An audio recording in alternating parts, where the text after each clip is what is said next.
ধনী লোকেরা বলল, ও খাদিজা, তুমি যদি বিয়ে করতে চাও তাহলে আমাদের কাউকে স্বামী বানাইয়া নাও। মুহাম্মাদের ধন সম্পত্তি নেই, মুহাম্মদ গরিব মানুষ, তোমার মতো ধনাঢ্য নারী যদি গরিবের সাথে বিয়ে বসো আমাদের ইজ্জতের ব্যাপার হয়ে যাবে। খাদিজা রাদিয়াল্লাহু তাআলা আনহা ঘরের ভেতর চলে গেলেন। এই রকম একটা কাগজ হাতে নিয়ে কিংবা পাথরের খণ্ড অথবা চামড়া হাতে নিয়ে তিনি চলে আসলেন। এই জায়গায় লিখে রাখলেন, আমি খাদিজা বিনতে খুয়াইলিদ আমার স্থাবর অস্থাবর যত সম্পত্তি আছে স্বেচ্ছায় সজ্ঞানে মুহাম্মদ বিন আব্দুল্লাহর জন্য উৎসর্গ করে দিলাম। আবার তিনি মঞ্চে চলে আসলেন, মজলিসে এসে বললেন, তোমরা যারা বলছো মুহাম্মাদের সাথে আমার বিয়ে হতে পারে না, তাদের কাছে জানতে চাই তোমাদের চাইতে মুহাম্মাদের বংশের সম্মান বেশি নাকি তোমাদের বেশি? সবাই বলল, আরবের সেরা বংশে মুহাম্মাদের জন্ম, অতএব বংশ কৌলিন্যের দিক থেকে মুহাম্মদ সেরা, কোনো অস্বীকার করার কিছু নেই। খাদিজা জিজ্ঞেস করলেন, এবার বলো দেখি মুহাম্মাদের চেহারা সুন্দর নাকি তোমাদের চেহারা সুন্দর? আরবের লোকেরা বলল, সুন্দর চেহারা বলতে যা বোঝায় তা তো মুহাম্মাদের মধ্যেই আছে। বলে, এবার চরিত্রের কথা বলো, চরিত্র, আমানতদারিতা, সততা, এটা তোমাদের বেশি নাকি মুহাম্মাদের বেশি? জাতির লোকেরা, ধনী লোকেরা, শিল্পপতিরা সবাই বলল, খাদিজা আমাদের চাইতে 1000 গুণ বেশি সততা, ন্যায়পরায়ণতা এবং আখলাক, উত্তম চরিত্র বলতে মুহাম্মাদের মধ্যে বেশি আছে। হযরতে খাদিজা বললেন, বংশ ভালো, চেহারা সুন্দর, আবার চরিত্র উন্নত, এই দিক থেকে তোমরা পিছিয়ে আছো একটা জায়গায় শুধু মুহাম্মাদের কমতি, সেটার নাম হলো সম্পদ। এইবার দলিলটা তোমরা একটু পড়ে দেখো, এটার মধ্যে কি লেখা আছে। এখনো কিন্তু বিয়ে হয় নাই, এখনো বিয়ে হয় নাই।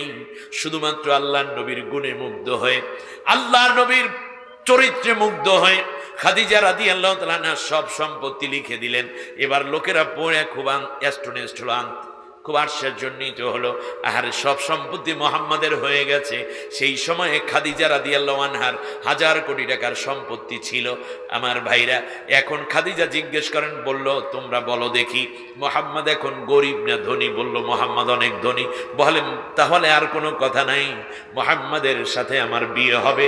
কেউ কোনোদিন মুহাম্মদকে নিয়ে আর কোনো মন্তব্য করতে পারবে না। গভীর রাতে নবীজি ফিরে আসতেন, দরজার মধ্যে একটা নক করতেন আল্লাহর নবী, খাদিজা দরজা খুলে দিতেন।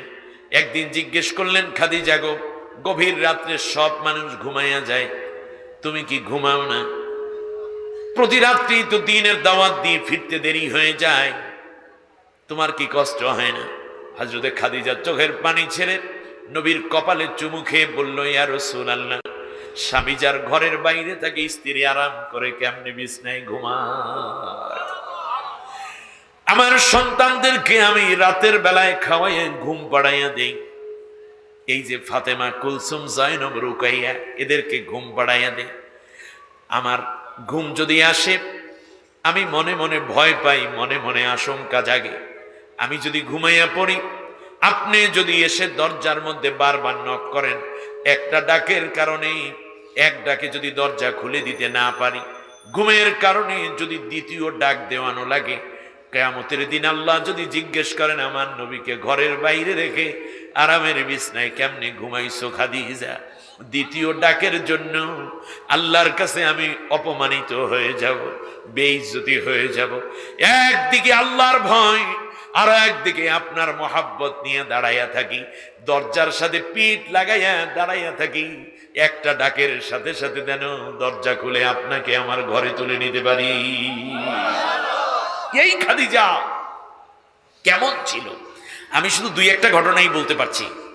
আল্লাহ নবীর ওয়াহির সময় চলে আসলো, বয়স তার 39 বছর। একদিন আল্লাহ নবী খাদিজাকে বললেন, খাদিজা গো, আমার না এই সংসার ভালো লাগে না, আমার এই যে ব্যবসা বাণিজ্য, ছেলে মেয়ে, এগুলো আমার ভালো লাগে না। বিশ্বাস করো, এমনকি তোমাকেও আমার কিন্তু মাঝে মাঝে ভালো লাগে না। আমার মন চায় আমি কোথাও চলে যাই। এই কথা যদি কোনো স্ত্রীর কাছে স্বামী বলে, সে মাইন্ড করার কথা, ঠিক কিনা? দুনিয়া কোনো স্ত্রী এটা চান না, কিন্তু খাদিজা চেয়েছেন। সুবহানাল্লাহ বলেন। খাদিজা রাদিয়াল্লাহু তাআলা আনহা বললেন, প্রাণের স্বামী, আপনার যেখানে মন চায় আপনি সেখানে চলে যান, একটাই দাবি, কোথায় গিয়েছেন শুধু বলে যাবেন, আমি অভাগিনী যেন সেখানে দেখা করতে যেতে পারি। কারণ কারণ খাদিজা রাদিয়াল্লাহু তাআলা আনহা আল্লাহর নবীকে যেই দিন ব্যবসার ম্যানেজারই দিয়েছেন, তারপর থেকে নবীকে যা দেখেছেন তাতে খাদিজা রাদিয়াল্লাহু তাআলা আনহা বিয়েই বসেছিলেন যে এই মানুষটি একদিন নবী হবে, রসুল হবে, এর স্ত্রী হতে পারলে আমার জীবন ধন্য হবে। কদরে গওহর শাহ বেদানত ইয়া বেদানত জওহরি, কদরে গুল বুলবুল বেদানত ইয়া বেদানত শাহপুরি। মতির মূল্য বাদশা জানে কিংবা জানে জওহরি, ফুলের মূল্য ভ্রমর বোঝে কিংবা বোঝে শাহপুরি। খাদিজা রাদিয়াল্লাহু আনহা নবীকে চিনতে পেরেছেন, কিন্তু বিয়ে হয়ে গেল, সেখান থেকে নিয়ে 25টা বছর, 23-24 বছর পর্যন্ত হয়ে গেল। এরপরেও যে আকাঙ্ক্ষায় বিয়ে বসেছে সেই আকাঙ্ক্ষা তো পুরা হচ্ছে না। এর মানে মোহাম্মদুর রাসূলুল্লাহ হচ্ছে না। অপেক্ষার পালা যাচ্ছে, সন্তান হচ্ছে, খাদিজাও বৃদ্ধা হয়ে যাচ্ছেন, কিন্তু ওই আকাঙ্ক্ষার অপেক্ষার প্রহর খাদিজার যেন কাটে না। কারণ খাদিজা তাওরাত ইনজিলে দারুণ পারদর্শী ছিলেন, তিনি বুঝতেন আখিরি নবী কেমন হবে। হঠাৎ করে নবীর এই কথা যখন শুনতে পেলেন, সাথে সাথে খাদিজা বুঝতে পেরেছেন এই তো সেই মাহেন্দ্রক্ষণ, এই তো সেই সময়, যেই সময় আমার স্বামী রসুল হয়ে আসবেন, আল্লাহর পক্ষ থেকে ওহী পাবেন। এই যে কথাগুলো বলছে, এই কথা তো রসুল হওয়ার পূর্বাভাস, অতএব তাকে বাধা দেব না, বরং আমি তাকে উৎসাহিত করতে চাই। খাদিজা রাদিয়াল্লাহু তাআলা আনহার অনুমতি নিয়ে নবী চলে গেলেন হেরা পাহাড়ে। খাদিজার বাড়ি থেকে 3.5 মাইল দূরে। আল্লাহর নবী বলেন, একটানা 5 দিন, 7 দিন, 9, 10, 12 দিন পর্যন্ত হেরা পাহাড়ে থাকতাম। আমার খাদিজা আমাকে এক বেলা উপবাস রাখতো না। নবীর বাড়ি থেকে খাদিজার খাদিজার রাদিয়াল্লাহু আনহার বাড়ি থেকে হেরা পাহাড় 3.5 মাইল দূরে। এখন তো কত সুন্দর রাস্তা করেছে, এইরকমও রাস্তা ছিল না তখন।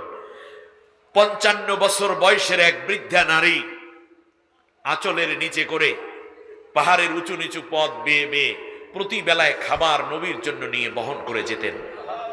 আবার শুনুন, আবারও বলি, 3.5 মাইল পথ হেঁটে যাওয়ার পরে হেরা পাহাড়ের উচ্চতা হলো 3,500 ফিট। আমাদের মতো যুবকদেরও, আর হেরা পাহাড়টা খাড়া, যারা হাজী সাহেবানরা দেখেছেন, উঠতে অনেক কষ্ট হয়। আমার ভাইরা, আমি চিন্তা করেছি যে খাদিজা রাদিয়াল্লাহু তাআলা আনহা কেমন করে প্রতিদিন এখানে খানা নিয়ে আসতেন। কবি বলেন, দুনিয়ার মানুষ তোমরা মনে করেছো খাদিজা পাহাড় বেয়ে বেয়ে এই জায়গায় উঠতো, হেরা পাহাড়ের জাবলে নূর বেয়ে বেয়ে উঠতো। আসল বিষয় এটা নয়। খাদিজা যখন খাবার নিয়ে পাহাড়ের কিনারে গিয়ে পৌঁছে যেতেন, খাদিজার সম্মানে 3,500 ফিট উঁচু পাহাড় সমভূমি হয়ে যেত। অন্য কবি বলেন, না রে দুনিয়ার মানুষ, পাহাড় তো পাহাড়ের মতোই উঁচু ছিল, কিন্তু জানো না খাদিজা আল্লাহর নবীকে যত ভালোবাসতেন, সেই ভালোবাসার উচ্চতা ছিল পাহাড়ের চাইতে 1000 গুণ বেশি উঁচু। এই জন্য খাদিজা এক দৌড়ে মায়ার টানে, ভালোবাসার টানে উঠে যেত।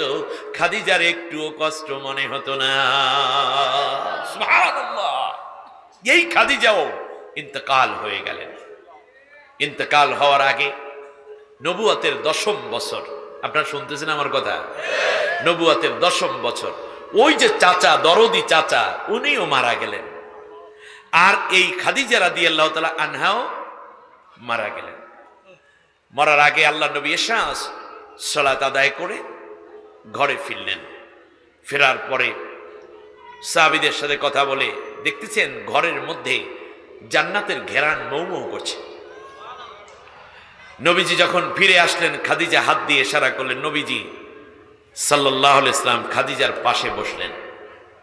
নারীরা, আমার কথাগুলো মন দিয়ে শুনুন, আপনিও খাদিজা হতে পারেন। পুরুষদেরকে বলি, আপনিও নবীর সুন্নাহটাকে ধারণ করেন। খাদিজা রাদিয়াল্লাহু তাআলা আনহা নবীজির হাতের মধ্যে নিজের হাতটা রেখে বুকের উপরে রাখলেন। বুকটা থরথর করে কাঁপছে। ঠোঁট শুকাইয়া যাচ্ছে, জিহ্বা আড়ষ্টতায় এসে যাচ্ছে খাদিজা। আল্লাহর নবী বললেন, খাদিজা তোমার কেমন লাগতেছে? বলে, নবী এতক্ষণ বুকটা খুব বেশি অসুস্থ ছিল, আপনার হাতটা যখন বুকের মধ্যে লেগেছে মনে হয় যেন তপ্ত হৃদয়ের মধ্যে এক পশলা বৃষ্টি হয়ে গেল। এখন শান্ত। প্রাণের স্বামী 25টা বছর পর্যন্ত, 15টা বছর পর্যন্ত আপনার সংসার করেছি, 40 বছর থেকে নিয়ে আপনার ঘরে সংসার করলাম। এই সংসার জীবনে আমি আপনার কোনো সেবা যত্ন তেমন কোনো করতে পারলাম না। স্বামী আমার মনে হয় আমার বিদায়ের বেলাটা এসে গেছে। যদি এই দাম্পত্য জীবনে আপনার সাথে কোনো বেয়াদবি করে থাকি, অন্যায় করে থাকি, আমার আচরণে যদি আপনি কষ্ট পান, দয়া করে আমাকে মাফ করে দিবে। আল্লাহর নবী খাদিজার কথা শুনে চোখের পানি ধরে রাখতে পারলেন না। প্রাণের স্ত্রী চলে যাবেন, খাদিজা রাদিয়াল্লাহু আনহা যতদিন বেঁচে ছিলেন নবী অন্য কোনো স্ত্রীকে, অন্য কোনো নারীকে স্ত্রী হিসাবে কবুল করেন নাই। আল্লাহু আকবার। খাদিজাই তার জন্য যথেষ্ট ছিল। অথচ এর আগে খাদিজার 2টা বিয়ে হয়েছিল এবং সেই সব ঘরে 5টা সন্তান ছিল। আল্লাহু আকবার। খাদিজা ছিলেন পবিত্র এক নারী। খাদিজা তো তাহেরা, সাধারণ নারীদের মতো তিনি নন। তিনি ছিলেন রূপবতী, গুণবতী এবং খুবই মেধাবিনী এক নারী। আরবের নেতৃত্বস্থানীয় বড় একজন দায়িত্বশীলা তিনি, খাদিজা রাদিয়াল্লাহু তাআলা আনহা। আল্লাহর নবীকে বললেন, জীবনের এই বেলায় মনে হচ্ছে আমি আর সেরে উঠতে পারবো না গো নবী, আমি বিদায় হয়ে যাচ্ছি। যাওয়ার আগে আমার কয়েকটা ওসিয়ত আপনি মন দিয়ে শুনুন। আমার প্রাণ পাখি কিছুক্ষণের মধ্যে মনে হয় বের হয়ে যাবে, তার কারণ আমার নাকের মধ্যে আমি এখন জান্নাতের সুঘ্রাণ পেতেছি। 1 নম্বর ওসিয়ত হলো, যতক্ষণ পর্যন্ত আমার প্রাণ পাখি বের হয়ে না যায় ততক্ষণ পর্যন্ত আপনি আমার পাশে বসে থাকবেন।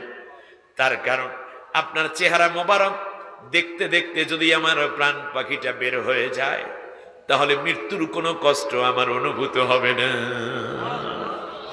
আমার মৃত্যুর কোনো কষ্ট থাকবে না। আল্লাহু আকবার। দ্বিতীয় ওসিয়ত হলো, আপনি নিজেই আমাকে কবরের মধ্যে রাখবেন। আর তৃতীয় ওসিয়ত হলো, আমাকে দাফন করে সবাই যখন জান্নাতুল মুআল্লা থেকে সবাই যখন চলে যাবে আপনি যাবেন না, আপনি দয়া করে আমার কবরের পাশে একটু বসে থাকবেন। মুনকার নেকিরের সওয়ালের জবাব যদি আমি দিতে না পারি আমার পক্ষ থেকে দয়া করে আপনি জবাব দিয়ে দিবেন। আল্লাহর নবী কাঁদতেছেন।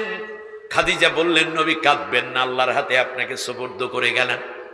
এমন দরদিয়া, এমন মরমিয়া, এমন স্বামী ভক্তি এবং অনুগতা নারী এই পৃথিবীতে কয়জন হতে পারে বলুন? বিশ্বনবী দেখলেন একটু পরে খাদিজা বিদায় হয়ে গেলেন, হাত পা সোজা করে চোখের পাতা বন্ধ করে দিলেন, গোসল আসল করাইয়া দোয়া করলেন। নবীজি কবরের মধ্যে রেখে দিলেন। মাটির কবরকে বলছে, মাটির কবর, আমার খাদিজাকে কষ্ট দিবি না, তার কারণ ইসলামের জন্য, কোরআনের জন্য আমার খাদিজা অনেক কষ্ট সহ্য করেছে। এমনকি শেহাবে আবু তালিবের 3টা বছর পর্যন্ত আমার সাথে বন্দী জীবন যাপন করেছিল। আমার খাদিজা ছিল ধনাঢ্যা, আমার ইসলামের জন্য, ইমানের দাবি পূরণের জন্য সব কিছু আল্লাহর পথে ব্যয় করে দিয়েছে। যাওয়ার সময় খাদিজার ঘরে কোনো সম্পত্তি নেই, তবুও খাদিজার মনে কোনো আফসোস নেই। অতএব মাটির কবর আমার খাদিজারে কোনো কষ্ট দিবি না। আল্লাহর নবী উঠে পড়লেন। কিছুক্ষণ পরে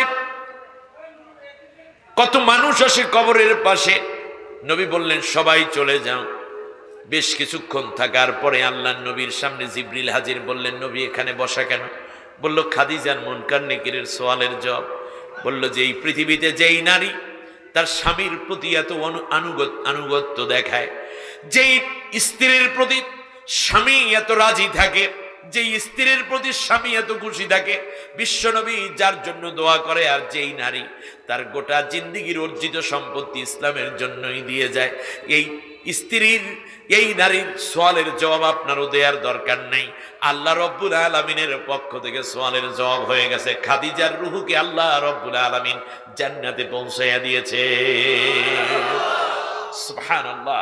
নবীজি এজন্য যেই দিন হযরতে ফাতেমা রাদিয়াল্লাহু তাআলা আনহা নবীর মেয়েকে আলীর ঘরে তুলে দিচ্ছেন, সেই দিন হযরতে ফাতেমাকে ডেকে বলেছিলেন, ফাতেমা তুমি শোনো, আজ থেকে আলী তোমার স্বামী। মনে রাখো, কোনো কারণে তোমার ব্যবহারে যদি আলী অসন্তুষ্ট থাকে আর সেই অবস্থায় তোমার যদি ইন্তেকাল হয়, আমি তোমার বাবা বিশ্বনবী মুহাম্মদুর রাসূলুল্লাহ তোমার উপকার করতে পারবো না, জান্নাতে নেয়ার কোনো উপকার করতে পারবো না। আমাদের সমাজের মেয়েগুলো আজ কেউ কেউ পরকীয়ায় লিপ্ত হচ্ছে, স্বামীকে ভালো লাগে না, স্বামী আছে, সন্তান আছে, অন্যের হাত ধরে চলে যায়। তোমার লানত তোমার জন্য। মুসলিম কোন নারী এটা করতে পারে না, শান্তি পাবা না, তোমরা শান্তি পাবা না। আমার বন্ধুগণ, এজন্য রাসূল সাল্লাল্লাহু আলাইহি ওয়াসাল্লাম খুব ব্যথিত হলেন। এই বছরই রাসূল সাল্লাল্লাহু আলাইহি ওয়াসাল্লামের একমাত্র সন্তান ছিল আব্দুল্লাহ, পুত্র সন্তান, সেও ইন্তেকাল করল। কয়দিন পরে, মানে এক এক মাসে এক একটা, আল্লাহ নবী সাল্লাল্লাহু আলাইহি ওয়াসাল্লাম মৃত পুত্রকে কোলের মধ্যে নিয়ে এভাবে কাঁদতেছেন। ঘরের কিনার দিয়েই যাচ্ছে একটা কাফের, নাম ছিল আস বিন ওয়াইল। সে নবীকে কাঁদতে দেখে বলতেছে, বাতারা মুহাম্মদ। নবী কান্দে, কাফেরেরা খুশি। আজও পৃথিবীতে আলেমরা নির্যাতিত হয়ে, অত্যাচারিত হয়ে, নির্দোষ আলেমরা জেলে যাচ্ছে, রিমান্ডে যাচ্ছে, এরপরে তারা আদালতে হাজির হচ্ছে, এরপর তারা চোখের পানি ছেড়ে কান্দে। ওই আস বিন ওয়াইল, আবু জেহেলের উত্তরসূরিরা মুস্কি মুস্কি হাসে, ঠিক কিনা বলেন? এরা চিহ্নিত, এরা ইসলামের চূড়ান্ত দুশমন, যারা আলেমদের সাথে বেয়াদবি করে।